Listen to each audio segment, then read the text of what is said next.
Anong mas malaki? Ito ba o yung gagambang Japan natin? No? Gambino. Ayun mga kadyo. Patay yung hamon. Bata wala. Pero masama sa mga kanya.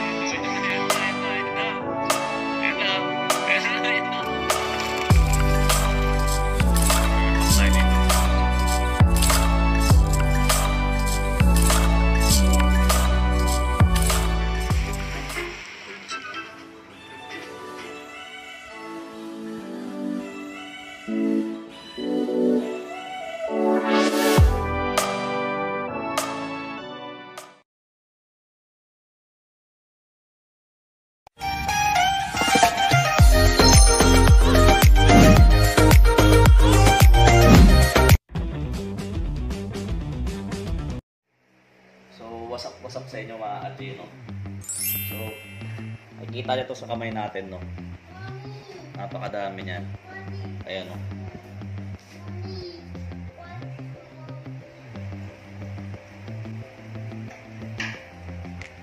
So, may gusto kong i-compare mga Adino. Kung anong mas malaki. Ito ba o yung gagambang Japan natin, no? Masyadong magalaw dyan. Pagka kinagat niya, ang dami niya, no? So, ito yung baka-baka mga Adino. Kumuha kasi akong gagamba kanina. Ang dami niyang ganito. Kinuha natin lahat.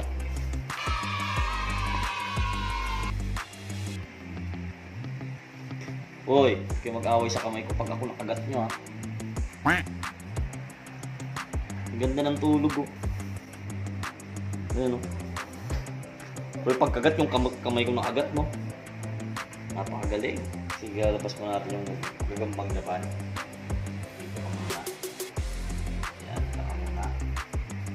Guys, kain lang nito kagabi. Bundat na naman siya.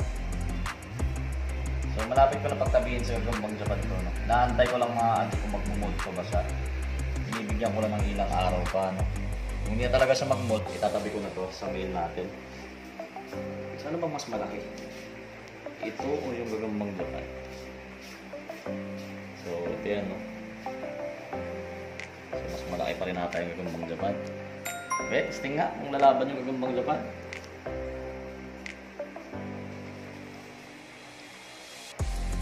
Tignan na natin.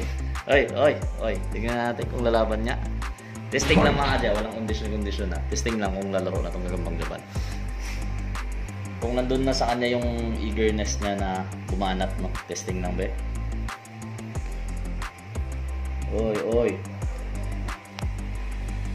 Yan, kasi kamay ko mga agat nyo. Tignan na natin mga adya.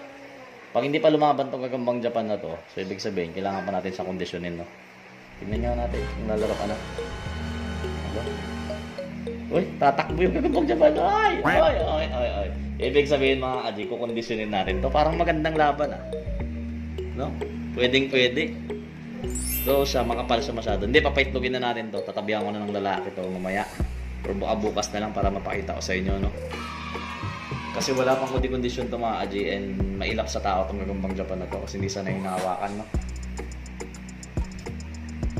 Akit. Ang laking gagambang. Sige nyo nasa gilid ko mga Aji.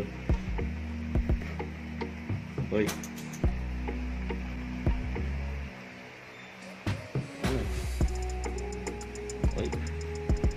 Ayaw, ah. Sige, kukondisyonin ko ito mga Adi, tapos magkukondisyon tayo dito.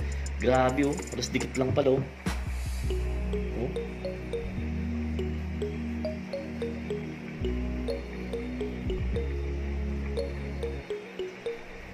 Grabe to. Oh, pakyat. Ang laki. Yay. Kay. Nakakatakot dito mga Aji pag biglang kumagat tong nandito sa kamay ko, no? Kasi makakagat talaga dito yung balat natin, no? Kaya natin. Ayaw mo.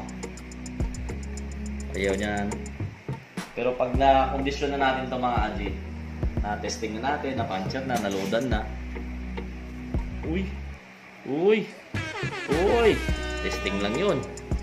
Eh. Isa pa, pag ayaw talaga, remote ka ba? So yung kasi tinitignan ko yung gilid ng gagambang Japan, no? Sa ulo niya banda. Tingin ko hindi naman na siya magmumult siguro, mangingitlog na lang siya. So ito na siguro yung max size niya, no? So, bibreed na lang natin ito. Testing pa nga, last one pa nga.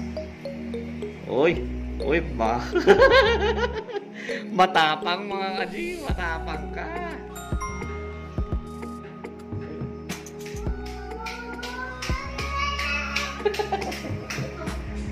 Sabi na natin ito mga kaji, no? Balik ko na to.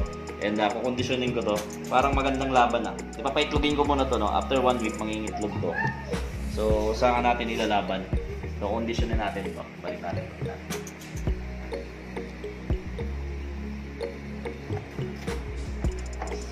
So, yun lang, no? Tinignan lang natin kung medyo alert yung gagambang Japan natin. So, grabe. Magandang gagamba. Kakaiba. Baka-baka, no? So, matapang pala sila. Okay. Pwedeng-pwede, no? Matapang pala. Oh. At tinabihan pa nga, no?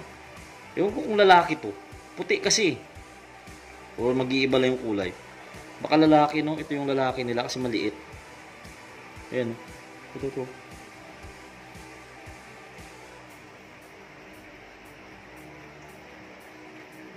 Yun, napakaganda. So, tatabi na natin ito mga kaji.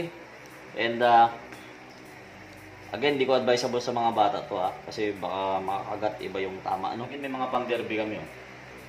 Maliitan lang, no? Kasi try natin sasali tayo ng derby. Maliliit lang. 0.25 pataas lang yan. Maliliit na gagamba. Okay. Tapos ito yung lalagyan natin. And after 3 days siguro darating pa yung isang ganito. And papagawa ko ng isa pang lamesa, yung malaki-laki. Para lahat nakalagay na, no, nakailera na sila.